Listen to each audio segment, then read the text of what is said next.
കൊണ്ടോട്ടിയിൽ T P Ashraf Ali 818 വോട്ടുകൾക്ക് മുന്നിലാണ്. കട്ടക്കടയിൽ MR Baiju 445 വോട്ടുകൾക്ക് മുന്നിട്ട് നിൽക്കുകയാണ്. NDAക്ക് മികച്ച ഒരു തുടക്കം തന്നെയാണ് നൽകിയിരിക്കുന്നത്. കാരണം 5 സീറ്റുകളിലാണ് മുന്നിട്ട് നിൽക്കുന്നത്. 55 സീറ്റുകളിലേക്ക് താഴേക്ക് പോയിരിക്കുകയാണ് LDF. 50 സീറ്റുകൾ മാത്രമാണ് LDF ഇപ്പോൾ മുന്നേറ്റം തുടരുന്നത്. UDF 78 സീറ്റുകളിൽ മുന്നേറ്റം തുടരുകയാണ്. 78 സീറ്റുകളിലാണ് ഇപ്പോൾ മുന്നേറ്റം നിൽക്കുന്നത്. ബേപ്പൂരിൽ മുഹമ്മദ് റിയാസ് തന്നെ തേരോട്ടം തുടരുകയാണ്. താഴോട്ട് ഇതുവരെയുള്ള സമയത്തൊന്നും തന്നെ താഴേക്ക് ഒരു വോട്ടുകൾ പോലും താഴേക്ക് പോയില്ല, മുന്നോട്ട് തന്നെ പോയിട്ടുള്ളൂ. പേരാമ്പ്രയിൽ ഫാത്തിമ തഹ്ലിയ 623 വോട്ടുകൾക്ക് മുന്നിലാണ്. മറ്റൊരു പ്രധാനപ്പെട്ട ഔദ്യോഗികമായിട്ടുള്ള അപ്ഡേഷനാണ് പ്രേക്ഷകർ ഈ ഘട്ടത്തിൽ അറിയിക്കുന്നത്. കാരണം ഓരോ റൗണ്ടും പൂർത്തിയാകുമ്പോൾ ആ മണ്ഡലങ്ങളെ സ്ഥാനാർത്ഥികൾ എത്ര കിട്ടിയെന്ന് കൃത്യമായി പ്രേക്ഷകരെ അറിയിക്കാം.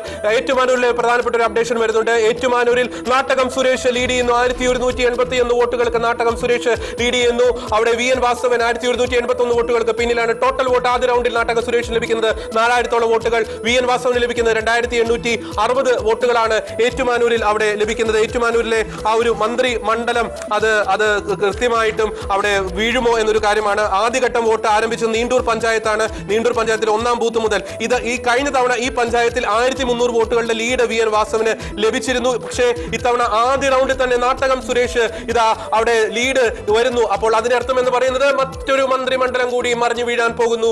ഏറ്റുമാനൂരിൽ നാട്ടകം സുരേഷിന് കൃത്യമായിട്ടുള്ള ലീഡ് 1181 വോട്ട്.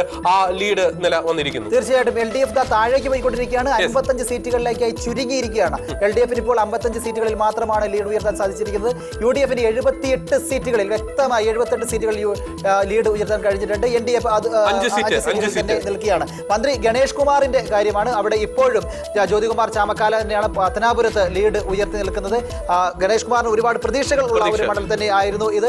അവിടെയാണ് ജ്യോതികുമാർ ചാമക്കാല വ്യക്തമായ ഭൂരിപക്ഷം കൂട്ടിക്കൊണ്ട് തന്നെ ഇരിക്കുന്നത്. കാസർഗോഡ് NDAക്ക് ലീഡ് നഷ്ടപ്പെടുന്നു. കല്ലട മാഹിൻ ഹാജി അദ്ദേഹം 1746 വോട്ടുകൾക്ക് ആദ്യ റൗണ്ട് പിന്നിടുമ്പോൾ മുന്നിട്ട് നിൽക്കുന്നു എന്നൊരു വാർത്ത. അപ്പോൾ NDAയുടെ ടാലി എന്ന് പറയുന്നത് 4ലേക്ക് കുറഞ്ഞിരിക്കുന്നു.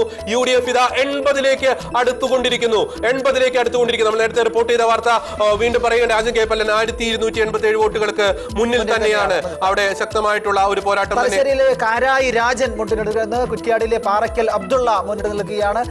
UDFലെ പ്രമുഖരെല്ലാവരും തന്നെ മുന്നിൽ തന്നെയാണ്. കുറ്റ്യാടി പാറയ്ക്കൽ അബ്ദുള്ള 555 വോട്ടുകൾക്കാണ് മുന്നിൽ നിൽക്കുന്നത്. പീരുമേട് സിറിയക് തോമസ് 1442 വോട്ടുകൾക്കാണ് മുന്നിൽ. ഏറ്റുമാനൂർ നാട്ടകം സുരേഷ് 1581 വോട്ടുകൾക്ക് മുന്നിലാണ്. 80 UDF 80 LDF 54. അപ്പോൾ UDF തിരിച്ചുവരവിന്റെ സൂചനകൾ 9 മണിയോടുകൂടി നമുക്ക് ലഭിക്കുന്നു.